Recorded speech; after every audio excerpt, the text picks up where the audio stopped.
Yesterday we discussed what is correlation. Correlation is actually a relationship between two variables, between two or more variables. So there are different types of correlation also, positive, negative, linear, non-linear, multiple and partial. ये हमने कल की class में शुरू किया था. So correlation actually shows a dependence, or you can say relationship between two variables, x and y.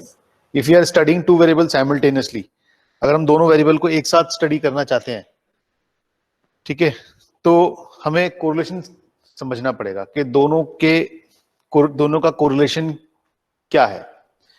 ठीक है, तो हर तरह की स्टडी में आपको बहुत सारे ऐसे वेरिएबल मिलेंगे. जैसे हम कल एग्जांपल डिस्कस कर रहे थे कार का या किसी भी प्रोडक्ट का, तो आपको स्टडी करना होगा कि कोरिलेशन कितना है किसी पर्टिकुलर वेरिएबल्स के बीच में. ठीक है, तो कल हमने थोड़ा सा इसके बारे में समझा था. फिर ये पता लगाया कि कोरिलेशन कैसे मेजर करते हैं. हमने ये तो समझ लिया कि कोरिलेशन दो वेरिएबल के बीच का एक रिलेशन होता है जिसको हम मेजर करते हैं कि whether it is strong, whether it is weak, whether it is moderate. ठीक है, तो कोरिलेशन को मेजर कैसे करते हैं? तो कोरिलेशन को मेजर करने का एक तरीका है स्कैटर डायग्राम मेथड, एक कार्ल पियर्सन, तीसरा है स्पीयरमैन्स coefficient of rank correlation, and the fourth one is concurrent deviation method. Concurrent deviation method.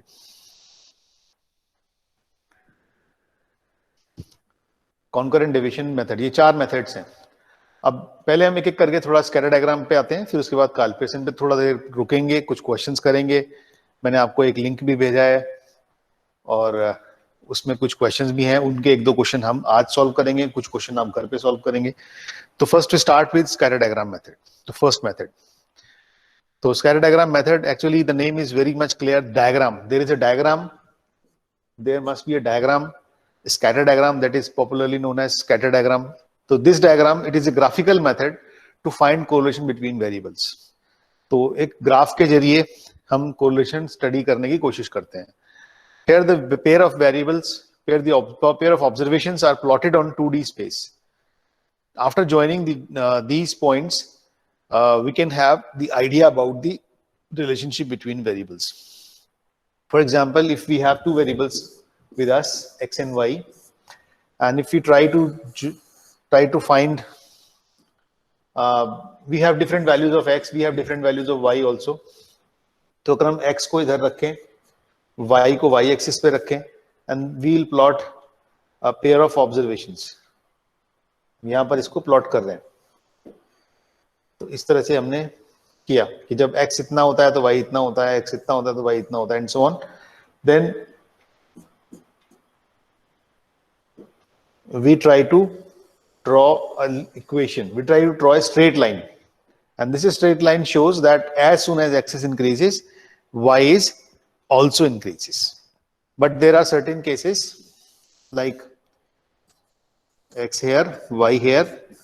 If we try to plot like this, okay, when x is something, y is here. So इससे क्या पता लग रहा है कि जैसे जैसे x बढ़ रहा है y कम हो रहा है. ठीक है, तो दो डायग्राम आपको समझ में आ रहे हैं. ये डायग्राम कौन सा कोरिलेशन है, पॉजिटिव है नेगेटिव है? दिस पर्टिकुलर डायग्राम, ये पॉजिटिव होगा या नेगेटिव होगा? पॉजिटिव. ये पॉजिटिव. पॉजिटिव. ये वाला कैसा होगा? नेगेटिव. ये नेगेटिव होगा. कैसे पता लगा? पॉजिटिव में ये होता है कि जब x बढ़ता है तो y भी बढ़ता है. ये देखिए पूरा इस स्टाइल से बढ़ता ही जा रहा है. As x increases, y is also increases.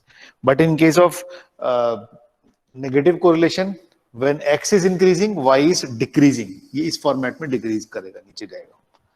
ठीक है, तो इसको बोलते हैं पॉजिटिव एंड नेगेटिव कोरिलेशन. और स्कैटर डायग्राम से इसको डायग्रामेटिकली इस तरह से समझते हैं. ठीक है, जैसे कि और एक एग्जांपल लेते हैं स्कैटर डायग्राम का ही.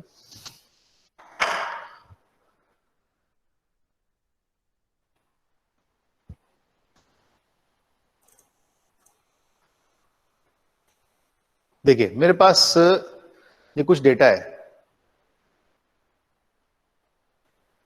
ये वाला.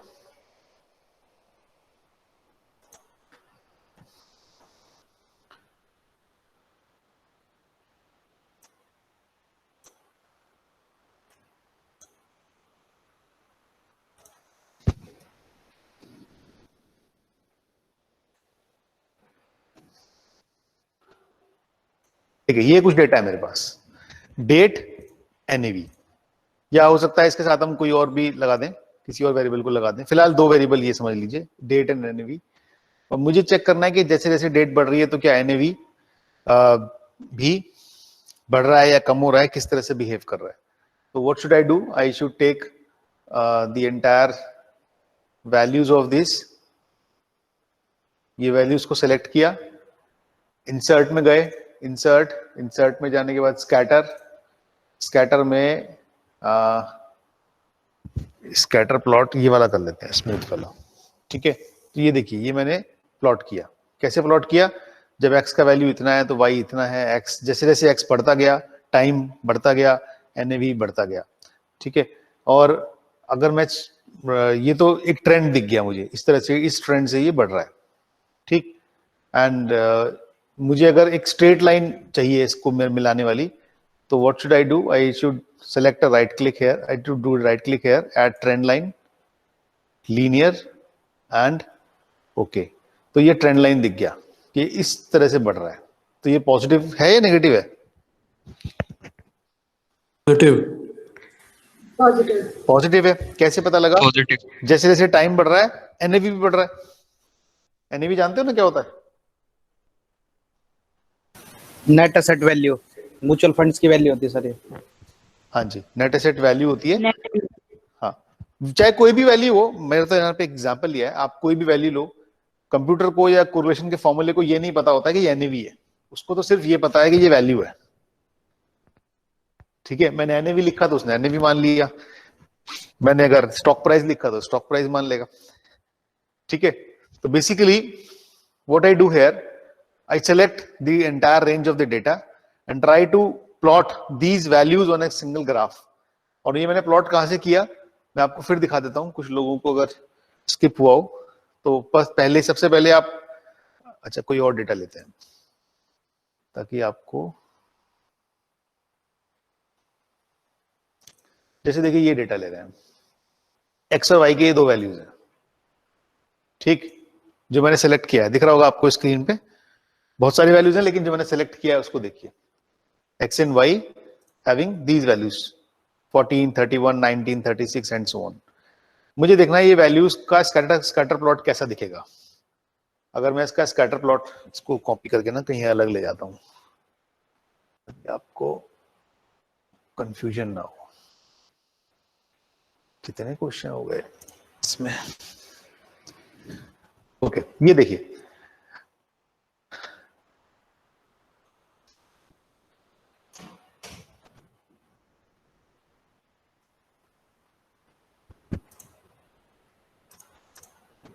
ये एक्स और वाई की कुछ वैल्यूज हैं, मुझे चाहिए कि इनका स्कैटर प्लॉट कैसे दिखेगा।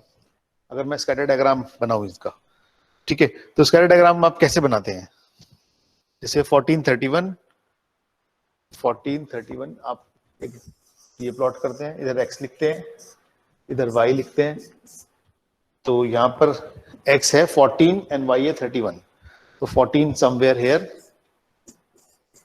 और 31 इधर है, आपने एक डॉट लगा दिया। ठीक, उसके बाद नेक्स्ट वैल्यू है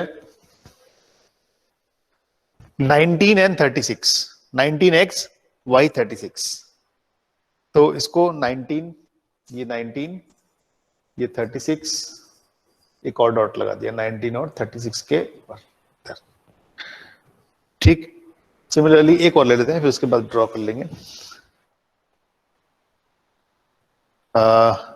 24, 48, 24, 48, 24 हो गया ये x और ये हुआ 48, एक और डॉट लगा दिया इधर।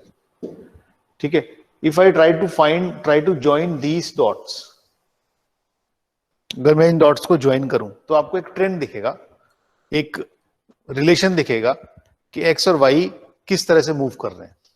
जैसे जैसे x बढ़ रहा है, y बढ़ रहा है, या इनका मूवमेंट किस तरह से दिख रहा है।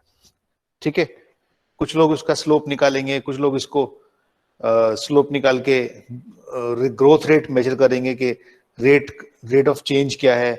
ठीक, तो वो चीजें कर सकते हैं हम लोग, लेकिन फिलहाल यहाँ पर ये समझना है कि एक स्कैटर डायग्राम मेथड होता है, स्कैटर डायग्राम मेथड, जिसके थ्रू हम डायग्रामेटिकली वैल्यूज को प्लॉट करते हैं कर्व में to study the relationship between X and Y. अगर मैं एक्सेल से इसको प्लॉट करूं तो मैं यहां पर जाऊंगा, सेलेक्ट करूंगा पहले range, then insert X Y scatter,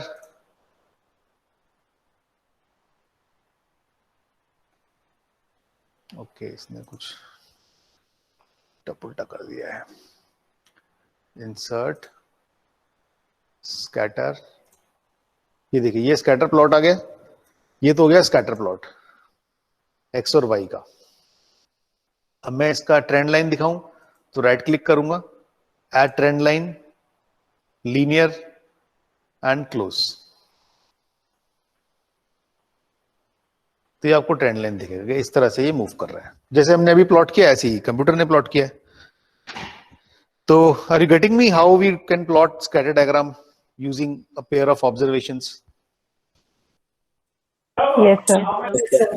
ठीक है ना, चाहे कितनी वैल्यूज हो, मैनुअली तो हम हैंडल कर सकते हैं 10, 15, 20, 50 वैल्यू, लेकिन उससे ज्यादा होंगे तो हम कंप्यूटर्स की हेल्प लेंगे। तो we can plot the values of X and Y on a scatter plot like this. We can add a trend line, आप चाहे तो ट्रेंड लाइन ऐड करें, चाहे तो हटा दें। तो ये ट्रेंड लाइन से थोड़ा पता लग जाता है कि मूवमेंट किस तरह से जा रहा है। ये ट्रेंड लाइन है, इसको ये जो लाइन ड्रॉ की है इसको ट्रेंड लाइन बोलते हैं। ठीक है, आप चाहे तो ट्रेंड लाइन हटा के देख सकते हैं। So this is how we can measure the correlation between X and Y and their movement. ठीक है, कोई नेगेटिव का देखें तो नेगेटिव का दिखाता हूं आपको, देखिए कोई नेगेटिव कोरिलेशन का एग्जांपल लेते हैं।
ठीक है, ये मेरे पास कुछ ऑब्जर्वेशन है, ये मैंने कहीं से कुछ लिया, ऑब्जर्वेशंस हैं। अब मान लीजिए इसका स्कैटर प्लॉट करना है, ठीक, तो सेलेक्ट किया, select the range, this is age, this may be your playing habit.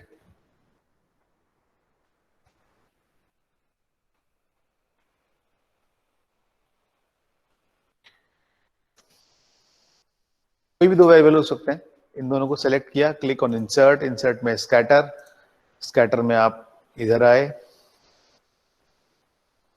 ठीक है, ये आपको दिख रहा होगा, इस तरह से दिख रहा है ना, इंसर्ट स्कैटर। ठीक है, it is showing like this, at trend line, close, ये इस तरह से दिख रहा है, ये डिक्रीजिंग, ये नेगेटिव कोरिलेशन का एग्जांपल हो गया। हाउ, जैसे जैसे एक्स बढ़ रहा है, आप देखिए वैल्यूज को देखिए, जैसे जैसे एक्स बढ़ रहा है 15, 16, 17, वैसे वैसे वाई कम हो रहा है। आर यू गेटिंग मी और नॉट? Yes sir. जैसे जैसे एक्स बढ़ रहा है वाई बढ़ रहा है। तो आपने स्कैटर प्लॉट किया, आपने खुद किया या कंप्यूटर से कराया, जैसे भी स्कैटर प्लॉट करेंगे तो ये डॉट्स आएंगे। डॉट्स मतलब अ पेयर ऑफ ऑब्जर्वेशन, जैसे एक डॉट हो गया 15 एंड 20, 15 एक्स में और वाई में 20, 80, 15 एंड 80, तो 15, 80 वाला डॉट ये हो गया, ये वाला। ठीक, तो 15 और 80 वाला डॉट, इस तरह से सारे डॉट्स मिलाकर कितने डॉट्स हैं? 1, 2, 3, 4, 5, 6 डॉट्स हैं। कितनी वैल्यूज हैं? 1, 2, 3, 4, 5, 6 वैल्यूज हैं। तो एक डॉट एक पेयर को शो कर रहा है, एक डॉट एक पेयर को शो कर रहा है, एक्स और वाई की एक वैल्यू को एक पेयर मान के वो प्लॉट कर रहा है। और देखिए किस तरह से ये नीचे आ रहा है। ये क्वेश्चन था जिसमें ये बताया हुआ है कि जैसे जैसे एज बढ़ती है खेलने की आदत कम हो जाती है, प्लेइंग हैबिट कम होती है। तो ये एक ऑब्जर्वेशन था और that is why we can show it like this कि बच्चे तो बहुत खेलते हैं लेकिन जैसे जैसे बड़े हो जाते हैं प्लेइंग हैबिट कम हो जाती है। तो this shows a negative correlation. ठीक है, तो can we say that we can understand this kind of method like scatter diagram method? समझ में आ गया ये? स्कैटर डायग्राम मेथड समझ में आ गया? Yes sir. So this is a graphical method, कोई फॉर्मूला नहीं है, आपको जस्ट प्लॉट करना है, प्लॉट करके एक ट्रेंड लाइन देखनी है एंड उसके बाद आपको मान लीजिए दो कर्व हैं, दो कर्व को मेजर कर सकते हैं कि किसमें शार्प फॉल आ रहा है, किसमें शार्प राइज आ रहा है। ठीक है, वो एक अलग इक्वेशन हो गया। लेकिन स्कैटर डायग्राम मेथड एक मेथड है जिससे हम कोरिलेशन मेजर कर लेते हैं। Second method is Karl Pearson coefficient of correlation. Karl Pearson, जैसे हमने बता रहे थे, चार मेथड है। Second is Karl Pearson coefficient of correlation. तो आज हम इसी पे स्टिक रहेंगे, यानी सेकंड मेथड में ही पूरी क्लास निकलेगी आज। ये थर्ड हम कल शुरू करेंगे नेक्स्ट क्लास में। तो Karl Pearson coefficient of correlation. Now what is this method? This method is actually giving a coefficient. ये मेथड एक कोएफिशिएंट की बात करता है, एक कोएफिशिएंट देता है और उसका वैल्यू आर से डिनोट करते हैं, स्मॉल आर से। जनरली जो इंडियन बुक्स हैं उसमें सब आर से ही लिखा है, इंडियन नहीं फॉरेन बुक्स में भी सब में आर से लिखा है। तो कोरिलेशन को आर से, स्मॉल आर से डिनोट करते हैं। तो ये एक वैल्यू होती है, एक सिंगल एक वैल्यू होती है जिस वैल्यू से समझ में आता है कि बॉन्डिंग कितना स्ट्रॉन्ग है between X and Y. So what about this value? This value is always lying between -1 to +1। ये वैल्यू हमेशा -1 से 1 के बीच में रहती है। अगर मैं रियल लाइन स्केल पे दिखाऊं, this is 0, this is +1 and this is -1, तो इसके बीच में घूमेगी ये वैल्यू, इस ब्रैकेट में ही रहेगी, इसके बाहर नहीं जानी चाहिए। ठीक है, if it is negative then negative correlation, if it is positive then positive correlation, if it is 0 तो कोरिलेशन नहीं है, जरूरी थोड़ा ना है कोरिलेशन होगा ही होगा, तो there would be no correlation. तो coefficient of correlation is independent. अच्छा, अगर कोई कोरिलेशन +1 आता है, आर का वैल्यू बिल्कुल +1 आ गया एग्जैक्टली, तो +1 आ गया तो उसका क्या मतलब है कि वो परफेक्ट पॉजिटिव कोरिलेशन हुआ। लिख लेना आप ये रियल लाइन स्केल पर, if r is exactly +1 then this is an example of perfect positive pp, perfect positive correlation. And if it is -1 then it is perfect negative correlation. ठीक है, if it is 0 no correlation, if it is somewhere on this side, suppose r का value हो गया ये 0.9, तो we can say it is 0.9। क्या हो गया?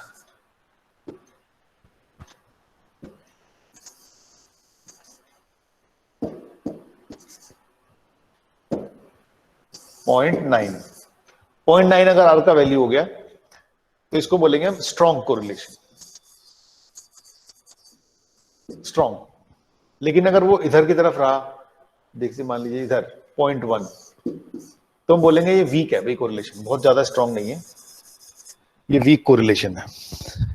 ठीक है, नेगेटिव हो गया तो नेगेटिव कोरिलेशन की कैटेगरी में चला गया, तो वैल्यू इसके बीच में लाई करेगी हमेशा। तो एक बात समझ में आती है, जब भी आप क्वेश्चन सॉल्व करेंगे तो जो आर का वैल्यू आएगा, आर का वैल्यू ही बताएगा आपको कि कोरिलेशन कितना स्ट्रॉन्ग है between X and Y. If it is towards +1 then you can say it is positive correlation, strong positive correlation. If it is -0.9 तो आप कहेंगे strong negative correlation, वो भी स्ट्रॉन्ग हुआ, नेगेटिव स्ट्रॉन्ग, कि वो जैसे बढ़ता है तो वो तुरंत कम हो जाता है दूसरा वाला। ठीक है, तो इस रेंज में अगर आर का वैल्यू इस रेंज में होगा, ठीक, तो एक्स के बढ़ने से वाई बढ़ेगा, और अगर आर का वैल्यू इस रेंज में हुआ तो एक्स के बढ़ने से वाई कम होगा। ये बात समझ में आ गई? सर एक बार और बता देना। हाँ जी, रुकिए मैं इसको ना दूसरे इस पे लेता हूँ।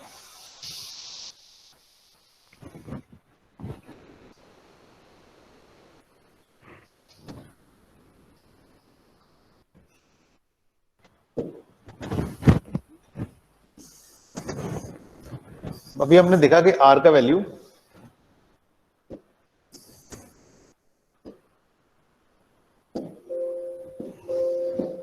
-1 और +1 के बीच में लाई करेगा, उसके बीच में 0 भी होगा, तो आर का वैल्यू +1 और -1 के बीच में लाई करेगा। ये आर की प्रॉपर्टी है, वैल्यू ऑफ आर। आर को क्या बोलेंगे? Coefficient, Karl Pearson coefficient of correlation. तो इसका वैल्यू इसके बीच में लाई करेगा ऑलवेज। अगर आपका वैल्यू किसी भी फॉर्मूले से +1 से ज्यादा आ रहा है और -1 से कम आ रहा है, इसका मतलब आपने कैलकुलेशन में कहीं गलती की है, ठीक है। इसका वैल्यू इससे बियॉन्ड नहीं जा सकता, कोरिलेशन नहीं होगा तो 0 आ जाएगा। अगर मैं बोलता हूं इफ आर इज +1, तो उसको हम बोलते हैं perfect positive correlation. Perfect positive लिख लेना है कहीं पर।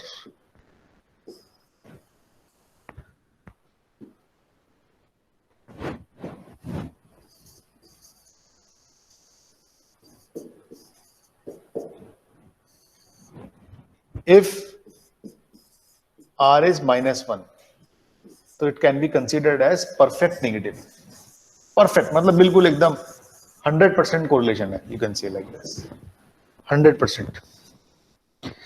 ठीक। If R is 0, तो no correlation, कोई correlation आइडेंटिफाई नहीं हुआ। आर अपनी मर्जी से बढ़ रहा है, वाई अपनी मर्जी से कम हो रहा है, कोई आपस में रिलेशन नहीं दिख रहा है, no correlation. If R is say 0.9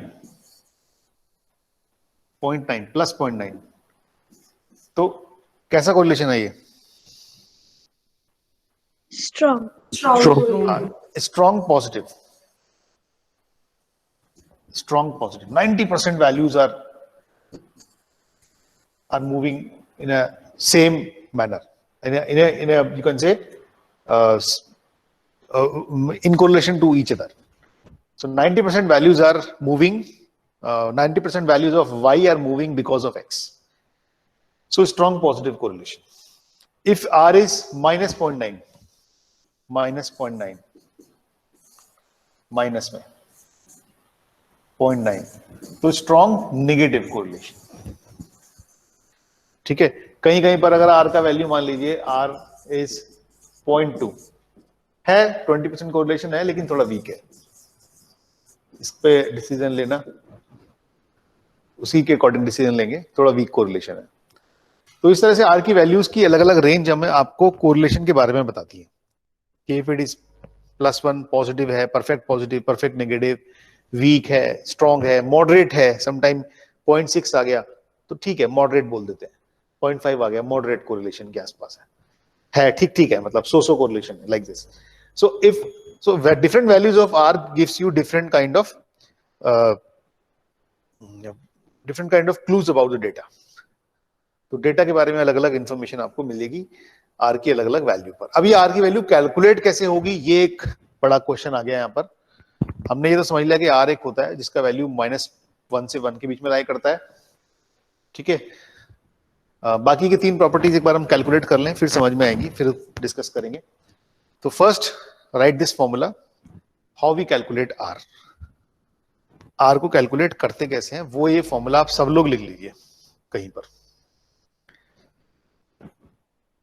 ठीक है। n sum of X Y, थोड़ा मुश्किल है लेकिन एक ही फॉर्मूला है, बस ये कोरिलेशन का ये एक ही फॉर्मूला है, थोड़ा मुश्किल जरूर है आपको लगेगा, लेकिन ये याद करना पड़ेगा, ये ध्यान रखना, इसके बिना काम चलेगा नहीं। सो सब लिख लीजिए इसको। n is number of pair of observation. मान लीजिए जैसे अभी हमने क्वेश्चन देखा तो 7 values of x, 7 values of y, तो उसको n को 7 लिखेंगे, 14 नहीं लिखेंगे। आपके पास 7 वैल्यू x की है, 7 वैल्यू y की है, तो n का वैल्यू हो गया 7, पेयर ऑफ स्कोर्स।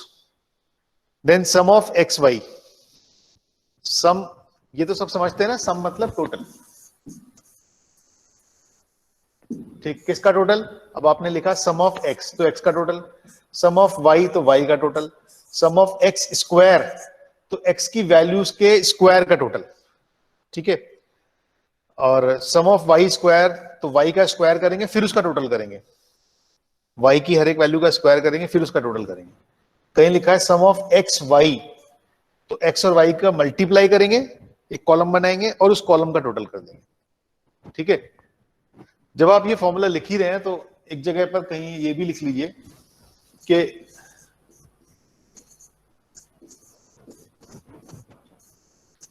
इन दोनों वैल्यूज में कुछ फर्क दिखता है आपको? Yes, sir. Yes, sir. क्या फर्क है? So, x square हो रहा है, Please one by one. Total करके सर इसमें इंडिविजुअल का स्क्वायर हाँ, करना अर्पित है, बोलिए। टोटल करके स्क्वायर करना है। अर्पित मेहरा बताइए। सर एक में खाली एक्स का स्क्वायर है पूरे, और एक में एक्स होल स्क्वायर है पूरा, सिग्मा एक्स स्क्वायर पूरा होल स्क्वायर है वो। डिफरेंस क्या है? डिफरेंस क्या होगा आप बताइए बिशंत। सर एक में सर जब उसको कैलकुलेट करेंगे तो जो नीचे सम टोटल आएगा सर, एक में उसका स्क्वायर होगा और एक में इंडिविजुअल स्क्वायर करते आएंगे। ओके ठीक है, किसी एक से और पूछ लेते हैं। और कौन कौन अवेलेबल है? सब लोग हैं भाई? एक बात मैं जरा बोल दूं, कुछ लोग ना लेट क्लास ज्वाइन करते हैं। आप मान के चलिए एक एक रिकॉर्ड रहता है। ये गूगल क्लासरूम का जी सूट पेड वर्जन है हमारे पास। एक एक मिनट का, एक एक सेकंड का रिकॉर्ड होता है। कितनी बार आप कितने बजे एंटर कर रहे हैं, कितने बजे एग्जिट कर रहे हो, बीच में कितनी बार जा रहे हो, आ रहे हो, सब रिकॉर्ड रहता है। आपको कोई टोकता नहीं है, उसका मतलब ये नहीं है कि आप जो है, मैं देखता हूँ क्लास में करीब handful of student, like 10 student के करीब, मुझे उनके नाम भी याद हो गए हैं, जो फ्रीक्वेंटली इंटरेक्ट भी करते हैं, आंसर भी देते हैं। सही गलत एक अलग बात है, लेकिन बाकी लोग तो पता नहीं ऑन करके शायद सो जाते हैं या क्या करते हैं। तो इस तरह का बिहेवियर चलना नहीं है। आप पार्टिसिपेट करिए, क्लास में इंटरेस्ट लीजिए, मजा आएगा। डेटा से खेल रहे हैं हम लोग, we are playing with numbers, तो आपको भी अच्छा लगेगा। लेकिन आप कुछ लोग तो चुपचाप ही बैठे रहते हैं, कोई बोलते ही नहीं है, तो उनका नाम कभी फ्लैश ही नहीं होता, आगे ही नहीं आता। नहीं तो जो लोग बोलते हैं उनका नाम ऊपर दिखता है यहाँ पर मेरी स्क्रीन पर। हाँ जी बताइए, गजाला खान, क्या फर्क है इन दोनों में? सर एक्स स्क्वायर इनका टोटल होगा, और sir X sigma X square का इंडिविजुअल होगा sum. Then we will put in formula. Okay, Harjeet Singh, हाँ जी, क्या डिफरेंस है दोनों में?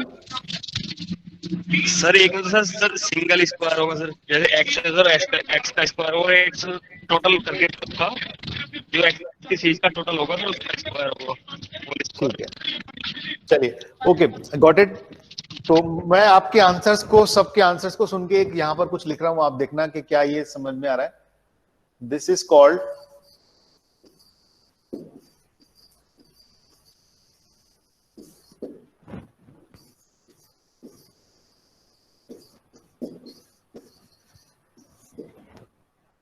Now it is clear. Yes, sir. Yes, sir. तो दोनों में बहुत क्लियर डिफरेंस Yes, है, sir. बहुत क्लियर डिफरेंस है। One is sum of square, sum of square, ध्यान से समझना, इंग्लिश में लिखा है सम ऑफ स्क्वायर, मतलब सारी स्क्वायर की वैल्यूज का स्क्वायर किया, उसके बाद सम किया। सर ये कहते हैं आपको फोन करा था कल आपकी क्लास में भी, ये उनका इंजीनियरिंग वालों का कार्ड है, जो एक बार एड्रेस वेरीफाई कराएंगे, ये हमारा एड्रेस है। तो फिर सेम है। सेम है। हाँ। तो सर एक बार आपको दिखाना बहुत जरूरी था। नहीं सेम तो है, लेकिन वो चेंज कर रहे हैं क्या, ये वो यही रख रहे हैं? नहीं वो तो यही रख रहे हैं, उन्होंने तो प्रिंट कर दिए। ठीक है, तो हम भी ये रख लेंगे। सर से बात हुई थी, अब वो कह रहे थे देख लेना एक बार एड्रेस में, आपको दिखा दूंगा। कल को ये तो रहेगा कि हाँ मुझे दिखा है। तो इनकी कॉपी रख लेना, एक किस इनकी एक कॉपी रख लेना, इनके आई कार्ड की। साइन मारो इसमें, वेरीफाई कर दिया। काय की अभी मारूंगा, है ना? एक अभी याद, 1 घंटे। Okay, so first value is sum of square. Sum of square, पहले स्क्वायर करेंगे हर एक वैल्यू का, यानी कि एक एक्स लिखेंगे, फिर एक एक्स स्क्वायर बनाएंगे, और इसका जो टोटल होगा that is called sum of X square. Clear है बिल्कुल? दूसरा जो है square of sum. Square of sum क्या है कि इसका टोटल करेंगे, ये टोटल करके जो वैल्यू आएगी उसको बोलेंगे सम ऑफ एक्स, और इस सम ऑफ एक्स का स्क्वायर कर देंगे, यानी 25 आया तो ये 625 हो जाएगा। लेकिन यहां पर स्क्वायर करके लाएंगे हर एक वैल्यू का, उसके बाद टोटल करेंगे। तो this is clear cut difference, क्योंकि ये सब बताना यहां पर बहुत जरूरी है, क्योंकि यहां पर फ्रीक्वेंटली इस चीज का यूज है। ठीक है, और ये दोनों में भी डिफरेंस है। एक जगह लिखा है sum of X sum of Y, एक जगह लिखा है सम ऑफ एक्स वाई। ठीक है, ये भी क्लियर है बिल्कुल। यहां पर सम ऑफ एक्स रखेंगे, एक्स का टोटल या वाई का टोटल, दोनों को मल्टीप्लाई कर देंगे। यहां पर एक्स वाई के साथ एक कॉलम बनाएंगे, एक्स वाई मल्टीप्लीकेशन, और इसका टोटल जो आएगा that is called sum of X Y. ठीक, and these values are sum of X sum of Y, उठा के दोनों को मल्टीप्लाई कर दो। ठीक है, तो ये क्लियर कट यहां पर डिफरेंस समझ में आना चाहिए, और यहां पर फ्रीक्वेंटली इन चीज का यूज होगा। आपको ये समझ में आ गया, फटाफट आपके पास वैल्यूज हैं, उठा के आंसर निकाल लोगे आप बहुत जल्दी, कुछ नहीं है क्वेश्चन में। तो let us take one example.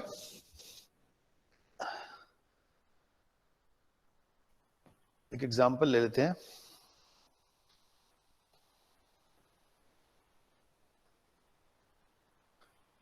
चलिए अभी बहुत सिंपल सा लेते हैं एग्जांपल, इसी को ले लेते हैं।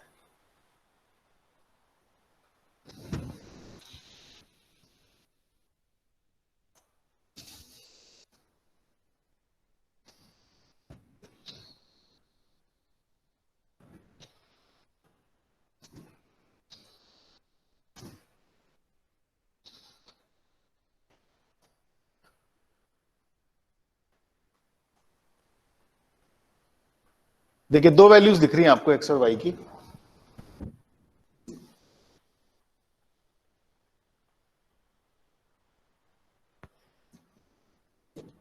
एक्स और वाई की दो वैल्यूज आपको दिख रही हैं। क्वेश्चन है इन दोनों का कोरिलेशन निकालना है। बहुत सिंपल, पांच वैल्यूज हैं एक्स, 5 वैल्यू एक्स की, 5 वैल्यू वाई की, आपको कोरिलेशन निकालना है दोनों का। ठीक है, पहले सबसे पहले फॉर्मूला लिख लेते हैं ताकि हमें पता लगे कि कॉलम के कौन कौन से कॉलम बनाने हैं हमें।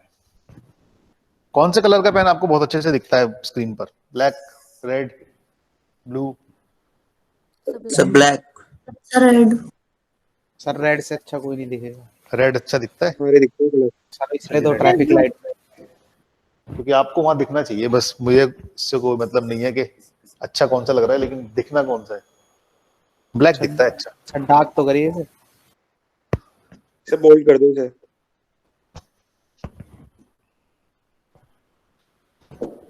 चलिए, so R equals to sum of X Y minus sum of X, यही लिखा है ना आपने, sum of Y yes sir divided by under root, पूरे का अंडर रूट है N sum of X square minus sum of X whole square, और यही चीज पूरी वाई के लिए आ जाएगी, N sum of Y square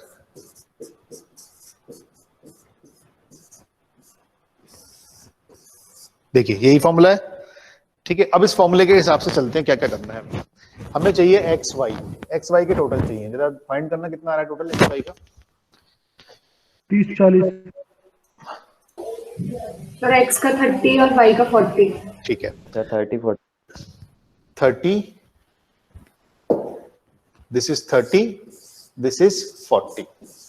तो ये क्या कहलाएगा? सम ऑफ एक्स। ये क्या कहलाएगा? सम ऑफ वाई। तो अब एक कॉलम बनाते हैं एक्स स्क्वायर का, एक बनाते हैं वाई स्क्वायर का, एक बनाते हैं एक्स वाई का, बस इतने में काम हो जाएगा। ठीक है, एक्स स्क्वायर का कॉलम क्या होगा? 36, 4। बहुत सिंपल एग्जांपल ले रहा हूं ताकि आपको पहला क्वेश्चन आसान लगे। फिर तो आप 6 लिखा हो या 60 लिखा हो या 50 लिखा हो, फिर तो कुछ भी कर लेंगे।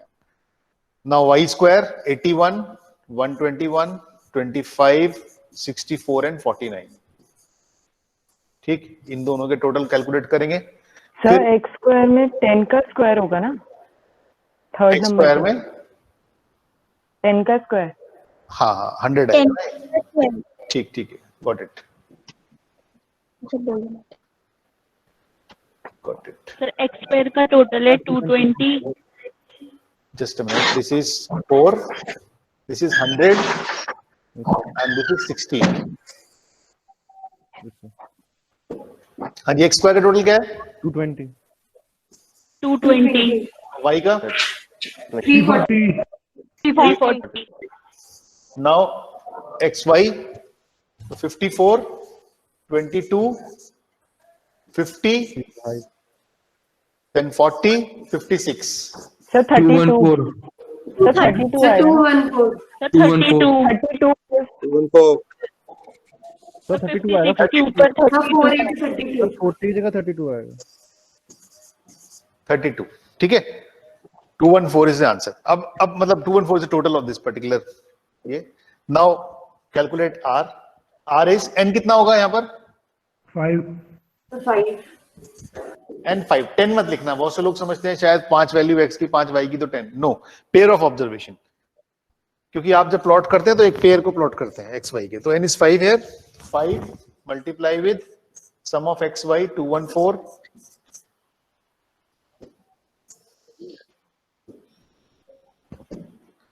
2 1 ब्लू आ गया 214 minus sum of x 30 sum of y 40. Clear है बिल्कुल कि कौन सी चीज कहां रखनी है. Then under root n is 5 sum of x square इसका टोटल हो गया 220 माइनस सम ऑफ x का whole square that is 30 square. बताइए ये बात समझ में आ गई. Now for y 5 sum of y square 340 minus sum of y का whole square that is 40 square and close. तो इसको आप थोड़ा सा सॉल्व करेंगे आगे. स्क्वायर का, अंडर रूट का, मल्टीप्लाई का, बॉड मास का सब ध्यान रखेंगे. किसको पहले मल्टीप्लाई करना है, कहां डिवाइड करना है, वो ऑर्डर का ध्यान रखेंगे. Minus 0.91.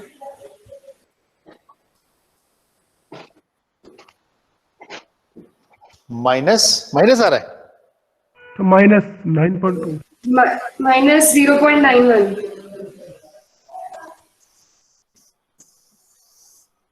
जरा 2-3 लोग और वेरीफाई करें एक बार. सर यस माइनस में आ रहा है. Minus 0.91. ठीक है ना ये answer minus Yes, 0.91. sir. Yes, sir.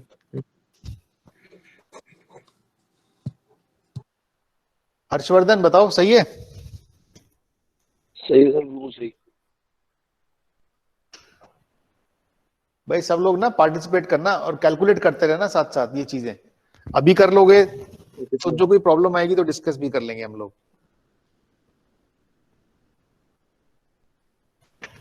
जी सर.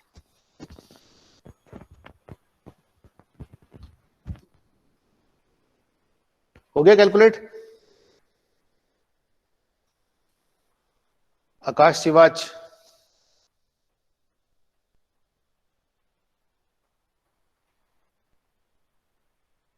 अल्तमश. Yes, sir. आकाश हो गया कैलकुलेट. Yes, sir. ओके हो गया सर. ठीक है. Ayushi Jaiswal. Yes sir. Okay. Ayushi Sankwar भी है क्या? आयुषी संकवार. चलिए वो शायद है नहीं मुझे लगता है. Okay so this way by this way we can calculate the value of r. मुझे लगता है आप कैलकुलेट कर लेंगे. थोड़ा सा ना स्टेप बढ़ा के करना, आराम से करना, ऐसा जल्दबाजी नहीं करना क्योंकि जरा सा आंसर गलत आती है क्वेश्चन 10 नंबर का तो कम से कम आएगा फाइनल एग्जाम में. तो 1-2 स्टेप आराम से करना. ये नहीं कि जल्दबाजी में आप मल्टीप्लाई करके सारा स्टेप एक ही बार में करने की कोशिश करें. मेरे बोर्ड पे जगह नहीं है तो मैं आपको कैलकुलेट करके दिखाता. तो इस तरह से हम आपको आंसर मिलेगा -0.91. नाउ वेट, नाउ पॉज, ना गिव ए पॉज. थोड़ा सा जब भी आंसर आए स्टैट्स के क्वेश्चन में तो आप उस आंसर को लिख के थोड़ा बैकग्राउंड में जाके समझना कि क्या ये आंसर ठीक है या नहीं है. ठीक है, हर क्वेश्चन में, क्योंकि हर क्वेश्चन आपको कुछ ना कुछ क्लू देता है. तो आपको ये समझ में आना चाहिए क्या ये आंसर ठीक है, वैलिड है, हो सकता है, नहीं हो सकता है इतना. तो let us check, let us verify. Sir इसका तो सर ज्यादातर सर माइनस में आता रहा सर आंसर इस वाले क्वेश्चन का सर। कैलकुलेशन बताएं। सर मैंने देखा सर ज्यादातर माइनस में आता है सर इस वाले क्वेश्चन का। देखिए यहाँ तक ठीक है, जहां तक मैंने लिखा है हाँ सर ठीक है सर, है ना। इसके बाद आप ठीक है। यस सर, बस 40 का स्क्वायर नहीं होगा, 340 का स्क्वायर होगा। कैलकुलेट करें क्या एक बार? चलिए कैलकुलेट कर लेते हैं।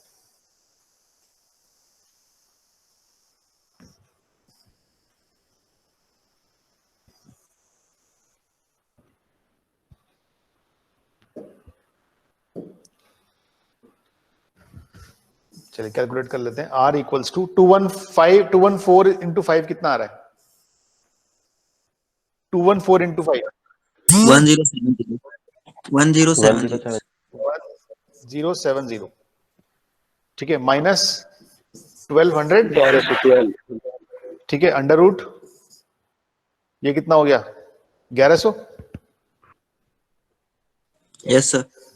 माइनस 900। 300 ठीक, मल्टीप्लाई विद 340 इंटू 5 1700।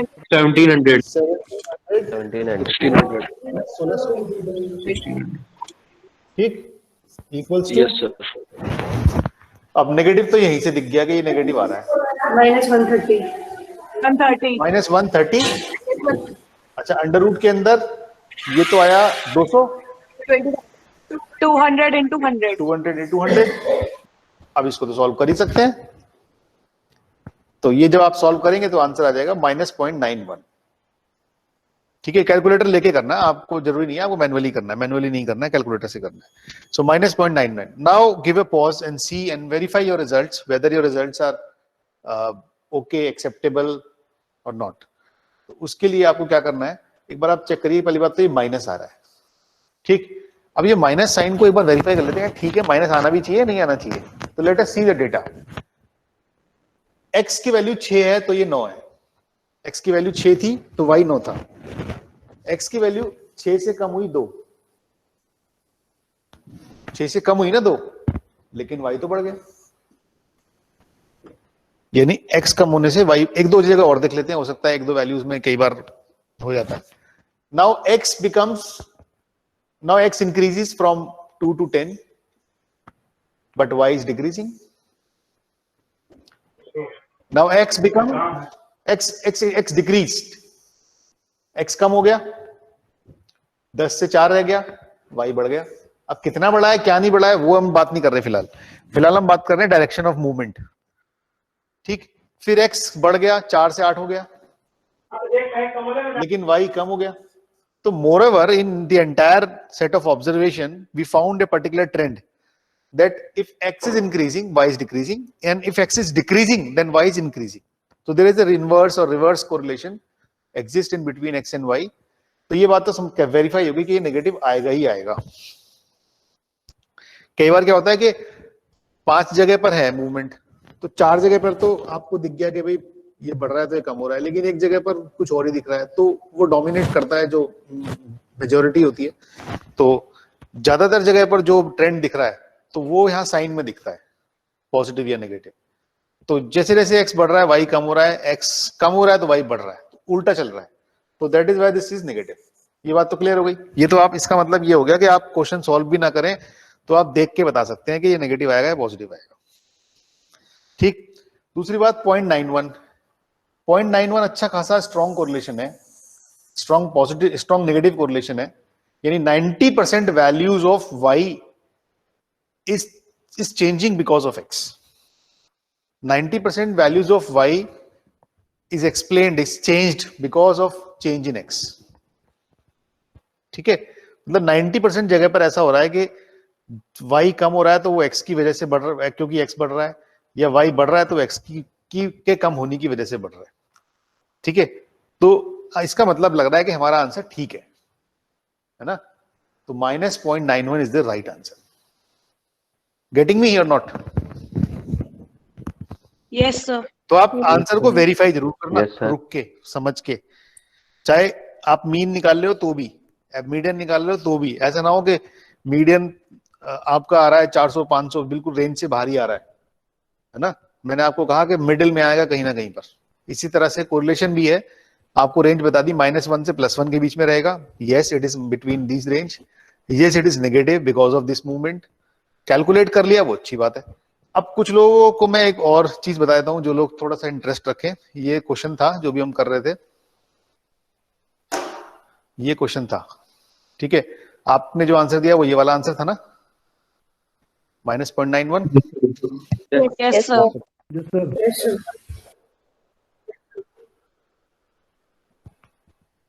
लीजिए मैंने थोड़ा बड़ा कर दिया आपके लिए, ये क्वेश्चन था, ठीक। इसको मैं हटा देता हूं, कैसे आया ये मैं आपको दिखाता हूं।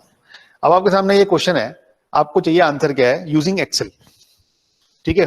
फॉर्मूला भूल गए, एमबीए पास कर ली, फॉर्मूला याद नहीं रहा, लेकिन कोरिलेशन निकालना पड़ गया कहीं किसी जगह पर, तो कैसे निकालेंगे। तो आप क्या करना है, आपको क्या लिखना है, इक्वल्स टू, लिख लेना सब लोग, CORREL, ठीक है, ये लिख लो सब लोग, इक्वल्स टू CORREL।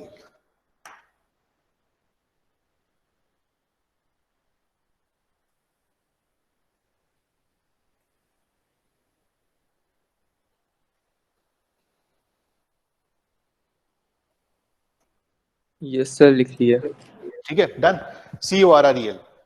तो उसके बाद ब्रैकेट स्टार्ट, ये इसी तरह से लिखना है, ये सिंटेक्स है इसका, CORREL।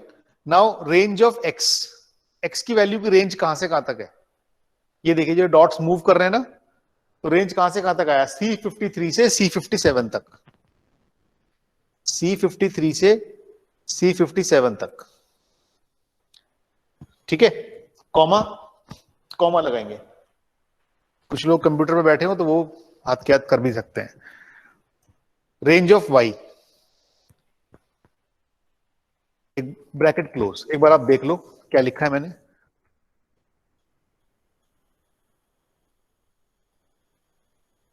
सर 53 57 कैसे आया? 50 लाइन नंबर है 53 नहीं 53 एक्चुअली ये सेल का एड्रेस है ना। देखो एक मिनट, ओके इस सेल का एड्रेस क्या है जहां 6 लिखा है, C53, और कहां तक वह x की वैल्यू कहां से कहां तक जा रही है, C53 से C57 तक। देखो आप मेरे साइड में जो येलो हो रहा है, ये जो येलो हो रहे हैं, ये येलो 53 54 के आसपास ये आपको दिख रहा है ना, तो ये जो मैंने रेंज सेलेक्ट की है, इस रेंज का एड्रेस क्या है, C53 से C57 तक, है ना। इसी तरह से D वाली जो y की रेंज है वो क्या है, D53 से D57 तक। तो क्या लिखना है आपको, इक्वल्स टू, फिर लिख देता हूं CORREL। आप जैसे ही CO लिखेंगे ना तो वो आपको सजेस्ट करना शुरू कर देगा, और आप इसको इस तरह से लिख देंगे, ब्रैकेट स्टार्ट, इक्वल टू जरूर लगाना है। Now pass the range of variable x, C53 से C57 तक, वो आपको दिख भी रहा है नीले रंग में, ये ब्लू कलर है तो वो भी ब्लू कलर में दिख रहा है, कॉमा रेंज ऑफ y, कितनी भी हो आपको तो रेंज सेलेक्ट करनी है, 5 हो 10 हो 50,000 वैल्यू जितनी भी हो, ठीक है, एंड ब्रैकेट क्लोज। डन, यहां तक समझ में आ गया। ये वैल्यूज नहीं है, ये सेल के एड्रेस हैं, C53 से C57, D53 से 57, ये सेल के एड्रेस हैं जहां पर हमारी वैल्यू लिखी हुई है एक्सेल में, ठीक। अब इसको एंटर कर देंगे तो आपको वही आंसर मिल जाएगा, -0.91। ये पूरा, ये तो खैर कंप्यूटर है तो पूरा कैलकुलेट करेगा, और बढ़ा देंगे तो और बता देगा आपको आगे तक। तो -0.9192 ये इसका आंसर है, और ये आपने जो कैलकुलेट किया वो भी आंसर है। इसका मतलब एक्सेल के पीछे जो सॉफ्टवेयर, जो एल्गोरिथम लगा होगा वो वही है जो आपने यूज किया है, ठीक है। फंक्शन क्या क्या लगाया है वो आपको एड्रेस बार में भी दिख रहा होगा, इधर एड्रेस बार में से भी देख सकते हैं, ठीक है। और वैल्यूज ये, तो आपके पास कितनी भी वैल्यू हो आप उठा के कैलकुलेट कर सकते हैं।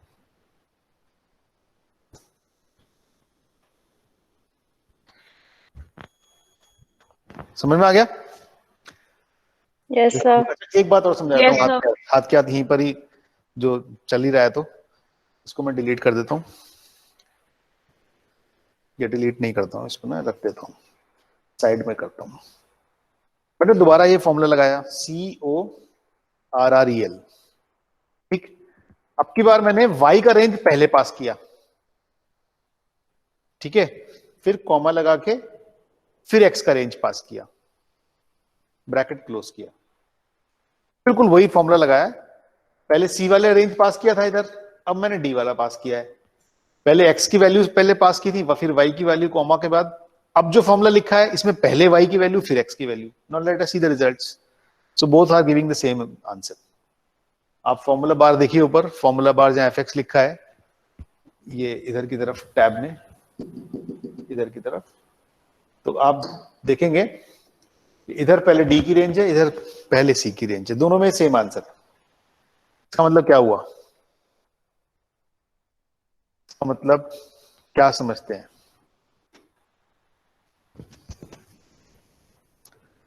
हाँ जी, क्या समझते हैं इसका मतलब? सर किससे? सर रिलेशन दोनों में सेम ही है, चाहे वो x की तरफ से y पे जाए या y की x तरफ का से y से निकालें या y का x से निकालें, आंसर सेम आएगा। जैसे कि आप इस फॉर्मूले को देखो, इस फॉर्मूले में x को y कर दो, y को x बना दो, इस फॉर्मूले में x को y बना दो और y को x बना दो, तो फॉर्मूला चेंज ही नहीं होता, वो ये सेम रहता है। r के इस फॉर्मूले में जहां जहां x है वहां y कर दो, और जहां जहां y है वहां x करके देखो, तो फॉर्मूला सेम रहता है। That is why it is also called कि coefficient of r is symmetric. ये जो लिखा है हमने, देखिए, correlation between x and y and between y and x are same, ठीक है।